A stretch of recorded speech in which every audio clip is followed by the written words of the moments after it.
Bible గ్రంథం రాయబడింది, విశ్వాసం లేకుండా దేవునికి ఇష్టడైనట అసాధ్యం. అంటే విశ్వాసం అనేది మన జీవితంలో ఎంత ప్రాముఖ్యం అనేది మీరు అర్థం చేసుకో. నువ్వు ఒక రోగం కోసం ప్రార్థన చేశావు, ఆ రోగం కోసం ప్రార్థన చేస్తే నువ్వు కళ్ళు తెరిచిన వెంటనే ఆ రోగం నీ కళ్ళ ముందు కనపడుతుంది. కానీ దేవుడు ఏమంటున్నాడంటే ఆ రోగము పోయిందని నమ్మమంటున్నావు. ఆమె నీ యొక్క కుటుంబంలో పోరాటాల కోసం ప్రార్థన చేసినప్పుడు, నీ కుటుంబంలో ఉన్న సమస్యల కోసం ప్రార్థన చేసినప్పుడు, ఆ ప్రార్థన అయిన అనంతరము మరలా నీ కంటికి అది కనపడతా ఉంటది. ఎందుకంటే అది నీ శరీరంలో నువ్వు చూస్తూ ఉంటావు. కానీ నువ్వు వాని ఆత్మలో కానీ బ్రతికితే, నువ్వు ఆత్మలో చూడగలిగితే అది పొంది ఉన్నామని అని నువ్వు నమ్మాలి. ఎప్పుడు నువ్వు నమ్ముతావంటే ఆత్మ మండలములో, ఆత్మ లోకములో నువ్వు అది చూడగలగాలి. నువ్వు ఎప్పుడైతే ప్రార్థన చేశావో, ఆ ప్రార్థన చేసిన అనంతరం నీలో ఒక విశ్వాసము రావాలి. ఆ విశ్వాసము ఏమిటంటే అది పొంది ఉన్నాము అని నమ్మాలి. ఆమె నువ్వు శరీరములో ఉన్నప్పుడు అది కనపడతా ఉంటుంది, ఆ రోగము కనపడతా ఉంటుంది, ఆ బంధకాలు కనపడతా ఉంటాయి, ఆ సమస్యలు కనపడతా ఉంటాయి, ఆ యొక్క నీ కుటుంబాన్ని ఏలుబడి చేస్తూనే ఉంటుంది. కానీ ఆత్మ మండలంలో నువ్వు ఎలా చూడాలంటే అది నాది కాదు, అది నాది కాదు. ఇలాంటి కోణములో ఒక క్రైస్తవుడు ఎప్పుడైతే బ్రతుకుతాడో ఆ క్రైస్తవుడు విజయాలు చూస్తాడు. ఆమె మందిరంలోనికి వచ్చి నీ రోగము కోసం ప్రార్థన చేసినప్పుడు అది పొంది ఉన్నాము, అది నా జీవితంలోనికి వచ్చి ఉన్నది, అది నేనే నా జీవితంలోనికి వచ్చి ఏలుబడి చేస్తుందని చెప్పి నీవు దేవుని దగ్గర విశ్వాసముతోటి చూడగలగాలి. ఆత్మ మండలములో నీ రోగానికి విడుదల చూడగలగాలి. ఆత్మ మండలములో నీ యొక్క సమస్యలకు విడుదల చూడగలగాలి. ఆత్మ మండలములో విశ్వాసముతోటి నీ రోగానికి వెనకాల ఉన్న ఆరోగ్యాన్ని నువ్వు చూడగలగాలి. హల్లెలూయా. ఒకవేళ గర్భఫలము లేదు అనుకో, ఆ గర్భములో నీవు విశ్వాసముతోటి ఏమి చూడాలంటే నీకు బాబు కావాలో పాప కావాలో, నీవు ఎండిపోయిన గర్భములో నువ్వు ఎవరిని చూడాలంటే బాబును చూడగలగాలి. ఆమె నువ్వు ఎప్పుడైతే ప్రార్థన చేశావో ఆ ప్రార్థన పొంది ఉన్నామని నువ్వు నమ్మాలి. నువ్వు ఎప్పుడైతే ఒక విషయాన్ని నమ్ముతున్నావో, ఒక విషయాన్ని అంగీకరిస్తున్నావో, ఆ వాగ్దానము, ఆ మాట ఏం చేస్తుంది సార్, నువ్వు నమ్మటము ద్వారా అది రూపాన్ని దాల్చుకుంటా ఉంటుంది. ఒకవేళ నువ్వు నమ్మలేదనుకో వాగ్దానం వాగ్దానమే, అర్థమవుతుందా? నువ్వు కానీ నమ్మలేదనుకో వాక్యము వాక్యమే. కానీ నువ్వు ఎప్పుడైతే దానిని నమ్మటము, దానిని విశ్వసించటము, దానిని పలకటము, దాని కొరకు ప్రార్థన చేయటము, నేను పొంది ఉన్నానని విశ్వాసముతోటి నువ్వు పలుకుతూ ఉంటావో, నువ్వు పలుకుతున్న దానిని బట్టి దేవుడు దానికి రూపాన్ని దాల్చేటట్టు చేస్తాడు. హల్లెలూయా. క్రైస్తవులందరూ ఇలాంటి ప్రత్యక్షతలోనికి రావాలి. క్రైస్తవులు ఓడిపోయే వాళ్ళు కాదు, దేవుని బిడ్డలు ఓడిపోయే వాళ్ళు కాదు, దేవుని బిడ్డలు అదే బంధకాలను అలిగిపోయే వాళ్ళు కాదు. మరి ఎందుకయ్యా కార్యాలు జరగటం లేదంటే నీ యొక్క అవిశ్వాసము ద్వారానే. వింటున్నావు వదిలేస్తున్నావు, ఏదో ప్రార్థన చేస్తున్నావు వదిలేస్తున్నావు. కానీ క్రైస్తవులు అలా ఉండకూడదు. క్యాన్సర్ అయినా, లేకపోతే ఎయిడ్స్ అయినా, లేకపోతే ఏదైనా సరే రోగములను భరించిన దేవుడు నిశ్చయముగా సిలువ ద్వారా మనకు విడుదల కలుగుతుంది. నిశ్చయముగా సిలువ ద్వారా మన బంధకులు తెగిపోతాయి. నిశ్చయముగా సిలువ ద్వారా మన శాపం విర్రగొట్టబడుతుందని నువ్వు నమ్మాలి. ఆమె అలాంటి అనుభవంలోనికి క్రైస్తవులు రావాలి. ఏ పరిస్థితి చూసైనా వీళ్ళు భయపడకూడదు అనేది దేవుని యొక్క ఆశ. ఎవరన్నా భయపడకుండా ఉంటారా? ఓడ మునిగిపోయే టైంలో సముద్రములో ఓడ మునిగిపోతుంటే నీళ్లు అసలే కొన్ని వచ్చేసి ఉంటే, గాలి వస్తూ ఉంటే, గట్టు కనపడకుండా నడి సముద్రంలో కనపడుతూ ఉంటే ఎవరు భయపడకుండా ఉండరు. కానీ దేవుడు లేచి ఏమన్నాడంటే అల్ప విశ్వాసులారా అంటున్నాడు. హల్లెలూయా. అంటే మీ కళ్ళ ముందు ఏ పెనుగాలులు అయితే లేస్తున్నాయో, ఏ అలలు అయితే లేస్తున్నావో అవి మీ జీవితాన్ని ఏలుబడి చేయలేవు. అవి మిమ్మల్ని ఎన్నడూ ఎప్పుడు ఏలుబడి చేయలేవు. మేము చచ్చిపోతామని భయపడుతున్నారేమో కానీ మీరు చచ్చిపోరు. ఆమె ఒక క్రైస్తవులుగా మన యొక్క ప్రయాణములో ఎంతటి పోరాటాలైనా, అలాంటి పోరాటాలు వచ్చినా కానీ మనము కదల్చబడని బండలాగానే కనపడాలి. నీ శరీరములో కనపడుతున్నది ఏది నిజాలు కాదు, ఏది నిజాలు కాదు. ఎండిపోయిన నీ జీవితం, అప్పుల పాలైన నీ జీవితం, రోగాల పాలైన నీ జీవితం, సమస్యల సుడిగుండములు కనపడుతున్న నీ జీవితం అది నీది కాదు, నీది కాదు. సమస్యతోటి నువ్వు మాట్లాడగలిగితే నీ కంటికి కనపడుతున్నవి నీకు దూరమయ్యి దాని వెనకాల ఉన్న ఏదైతే ఉందో ఆ విజయం మన దగ్గరకు వస్తుంది. ఆమె అనారోగ్యం వెనకాల, నీ యొక్క సమస్యకు వెనకాల, నీ యొక్క ఇబ్బందులకు వెనకాల, పోరాటానికి వెనకాల దేవుడు విజయాన్ని దాచిపెట్టి ఉంటాడు.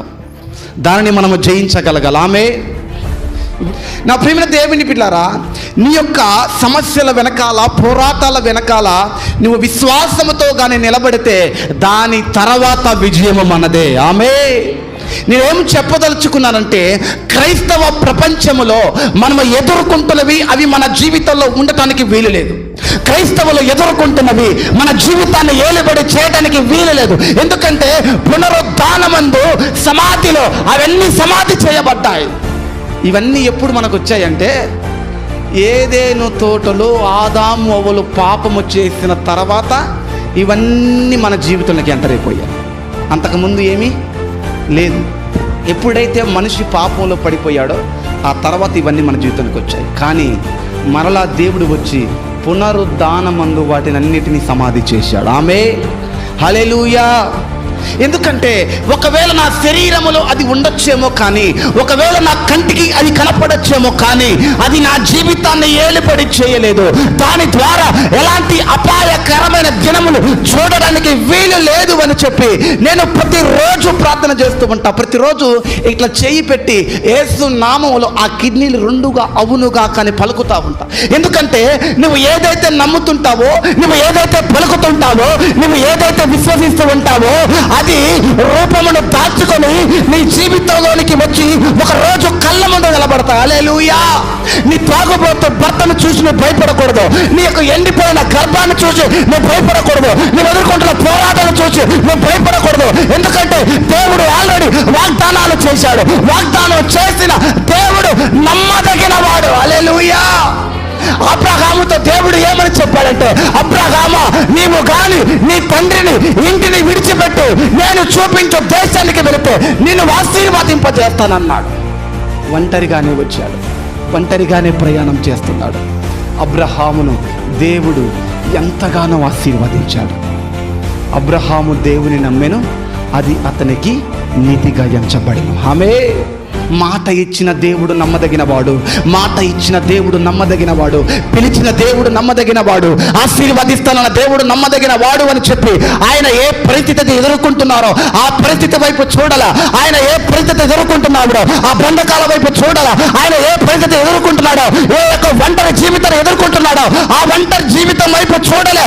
పిలిచిన దేవుడు నమ్మదగిన వాడు అని చెప్పి అబ్రహాము దేవుని వైపు మాత్రమే చూశాడు. అబ్రహామును దేవుడు ఎక్కలేనంత ఎత్తైన కొండపైకి ఎక్కించాడు. ఆమె మనము కూడా అలాంటి కోణములో మనము బ్రతకాలండి. ఏ పరిస్థితి అయితే నీ కంటికి కనపడుతున్నదో మళ్ళీ మళ్ళీ చెబుతున్నా, అది నీది కాదు అని నమ్మగలిగిన రోజు అది నీది కాదు. ఆమె ఒకవేళ ఈరోజు 5-6 లక్షల అప్పులు నీకు కనపడుతూ ఉంటే నువ్వు ప్రతిరోజు నీ ప్రార్థనలో దాని వెనకాల ఉన్న విజయాన్ని చూడండి. అసలు నేను చాలాసార్లు చెప్పా, మీరు కలిగి ఉన్నవి దేని వైపు చూసి మీరు కంగారు పడద్దో, మీలో ఉన్న దేవుని చూసి ధైర్యము తెచ్చుకోవాలి. ఆమె ఎందుకంటే లోకమును జయించిన దేవుడు మనలో ఉన్నాడు. ఆమె లోకమును జయించిన దేవుడు మనలో జీవిస్తున్నాడు. మన కళ్ళ ముందు ఏది కనపడ్డా కానీ అది మనల్ని జయించలేదు. ఎందుకంటే అమరమున నిద్రపోతున్న బోధకుడును దాటి రావాలి, ఆ ఓడ మునిగిపోవాలంట. ఆమె నువ్వు ఏదైతే మాట్లాడుతూ ఉంటావో అవే నీ జీవితంలోకి వచ్చి నిలబడతా ఉంటాయి. మీకు అర్థం కాదు అది. ఎందుకంటే కంబలి చెట్టుతోటి మాట్లాడితేనే అది వేర్లతో సహా పెళ్ళగింపబడుతుంది. నీ సమస్యలతోటి నువ్వు మాట్లాడితేనే అది వేర్లతో సహా పెళ్ళగింపబడుతుంది. నీ అప్పులతోటి నువ్వు మాట్లాడితేనే అది వేర్లతో సహా పెళ్ళగింపబడుతుంది. నీ పోరాటాలతో నువ్వు మాట్లాడితేనే అది వేర్లతో సహా పెళ్ళగింపబడుతుంది. నువ్వు మాట్లాడకుండా మౌనంగా ఉన్నంత కాలం, నువ్వు ప్రార్థన చేయకుండా మౌనంగా ఉన్నంత కాలం ఆ సమస్య నిన్ను ఏం చేస్తుందంటే ఏలుబడి చేస్తూ ఉంటుంది. ఆ యొక్క అప్పు నిన్ను ఏం చేస్తాయంటే ఏలుబడి చేస్తూ ఉంటాయి. ఆ రోగాన్ని నిన్ను ఏమని చేస్తాయంటే ఏలుబడి చేస్తూ ఉంటాయి. ఒక రోగం తర్వాత ఒక రోగం, ఒక సమస్య తర్వాత ఒక సమస్య, ఒక పోరాటం తర్వాత ఒక పోరాటం వచ్చి నిన్ను ఏలుబడి చేస్తూ ఉంటుంది. కానీ క్రైస్తవుడిగా నువ్వు ఎట్లా బ్రతకాలి అంటే సమస్యలు చూసి నువ్వు మాట్లాడగలగాలి. ఆమె ఇబ్బందులు చూసి నువ్వు మాట్లాడగలగాలి. అది నాది కాదు, నా దేవుడు నాలో ఉన్నాడు, నా దేవుడు నా కళ్ళ ముందు ఉన్నాడు, నా జీవితంలో ఉన్నాడు, నా బ్రతుకులో ఉన్నాడు, నన్ను ఏది ఏలుబడి చేయలేదని నమ్మగలగాలి. అది విశ్వాసం. కానీ క్రైస్తవుల రోషము చచ్చిపోయింది, క్రైస్తవుల ప్రార్థన జీవితం చచ్చిపోయింది, క్రైస్తవుల విశ్వాసము చచ్చిపోయి ఏదో బ్రతుకుతున్నామన్నట్టుగా. చచ్చిన పాము ఉంటుంది, చంపినా కానీ తోక జాడితో అట్లా బ్రతుకుతున్నాం. కాదు, యూదా గోత్రము యొక్క సింహము యొక్క బిడ్డలం.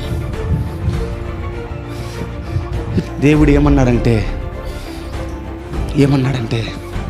నీవు మట్టివి కాదు. ఆమె ఒకప్పుడు మట్టే, ఒకప్పుడు మనం పనికిరాని వాళ్ళమే, ఒకప్పుడు మనం లోకంలో బ్రతుకుతున్నప్పుడు దుమ్ము లాంటి వారిమే. నేను కాదంటంలే, కానీ దేవుళ్ళలోనికి వచ్చిన తర్వాత నువ్వు విలువైన వ్యక్తివి. హల్లెలూయా, నువ్వు విలువైన వ్యక్తివి. ఎందుకంటే నీ విలువను చూసి దేవుడు డబ్బుతో కొంటే విలువ తక్కువైద్దామని చెప్పి, ఆస్తితో కొంటే విలువ తక్కువైద్దామని చెప్పి, బంగారముతో కొంటే విలువ తక్కువైతుందేమని చెప్పి ఆయన రక్తము చేత నిన్ను కొన్నాడు ఆయన. ఆమె నువ్వు ఎంత విలువైన వ్యక్తివో నీకు అర్థము కావటంలే. నీవు ఎంతటి అప్పులైనా, ఎంతటి పోరాటాలైనా, ఎంతటి ఇబ్బందులైనా, ఇక తీర్చుకోలేని బాధలైనా, కోలుకోలేని బాధలే అయినా కానీ నువ్వు భయపడకూడదు. నువ్వు విశ్వాసములో బ్రతికితే దేవుడు ఎర్ర సముద్రానైనా చీల్చగలడు. హల్లెలూయా. నువ్వు విశ్వాసములో బ్రతికితే దేవుడు ఎరుకో గోడలనైనా కూల్చగలడు ఆయన. కేవలం మనకు కావాల్సిన విశ్వాసమే, కేవలం మనకు కావాల్సిన నమ్మకమే, కేవలం ఆయన వాగ్దానాలను మనం నమ్ముకోవటం కావాలి, కేవలం ఆయన మాటను మనం విశ్వసించడం మనకు కావాలంతే. అది కావాలి మనకు. ఇది ఎలా జరిగిందంటే నువ్వు వాగ్దానాన్ని నమ్మటం ద్వారా, లేనిది ఉన్నట్టుగా, ఉన్నది లేనట్టుగా చూడడం ద్వారా నీ విశ్వాసము ఏం చేస్తుందంటే అది రూపాన్ని దాల్చుకోవటం ప్రారంభిస్తుంది. నీ విశ్వాసము ఏం చేస్తుందంటే జీవము లేని వాటికి జీవాన్ని కలుగజేస్తుంది. నీ విశ్వాసము ఏం చేస్తుందంటే లేనివి ఉన్నట్టుగా దేవుడు కార్యాలు చేస్తాడు. ఎండిపోయిన నీ గర్భముతోటి నువ్వు మాట్లాడు, నీ గర్భాన్ని నేను తెరుస్తాను. కోరుకుపోయిన అప్పులతోటి నువ్వు మాట్లాడు, నీ అప్పులను నేను తీరుస్తాను. పాడైపోయిన నీ ఇంటితోటి నువ్వు మాట్లాడు, తిరిగి ఇంటిని నేను కడతాను. ఎండిపోయిన నీ జీవితంతోటి నీవు మాట్లాడు, నీ జీవితం నేను కడతాను. ఆమె నువ్వు విశ్వాసముతోటి ఎండిపోయిన వాటితోటి, ఎడారిగా కనబడుతున్న నీ జీవితంతోటి, నీ త్రాగుబోతు భర్తతోటి నువ్వు మాట్లాడగలిగితే దేవుడు వాటినన్నిటిని నూతనంగా చేసి నీ చేతులు పెడతాం. ఆమె మీరెవ్వరు లేనప్పుడే ప్రతిరోజు తెల్లవారుదామున 3 గంటలకు వచ్చి ఎడారిగా కనపడుతున్న ఈ మందిరంలో ప్రతిరోజు మాట్లాడేవాడిని.